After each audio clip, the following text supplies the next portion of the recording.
নমস্কার বন্ধুরা, আমি সুস্মিতা। আমার চ্যানেলে সবাইকে স্বাগত। আজ আমি রান্না করছি একটু নিরামিষি সয়াবিন আলুর তরকারি। আজ আমাদের সোমবার। সয়াবিনগুলো আমি ভেজে নিয়েছি, আলুটাও আমি ভালো করে ভেজে নেব নুন হলুদ দিয়ে। তোমরা বাড়িতে কেমন করে সয়াবিন আলুর তরকারি রান্না করো কমেন্ট করে জানিও। চলুন, সেদ্ধ করার জন্য জল দিয়ে দিলাম, কিছুক্ষণ ঢাকিয়ে রাখবো। গোটা মশলাগুলো বেটে নিচ্ছি, জিরে মরিচ আদা আর গোটা লঙ্কা। আলুটা আমার সেদ্ধ হয়ে গেছে, ভেজে রাখা সয়াবিনগুলো দিয়ে দেবো।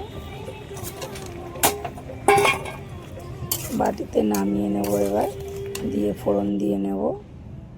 ফোড়ন দেওয়ার জন্য কড়াইয়ে একটু তেল দিলাম, তেজপাতা আর 5 ফোড়ন দিয়েছি। বেটে রাখা গোটা মশলাটাও দিয়ে দেব, দিয়ে ভালো করে ভেজে নেব। অল্প করে একটু জল দিয়ে কষে নেব। বাটিতে রাখা সেদ্ধ করার তরকারিটা এবার দিয়ে দেব।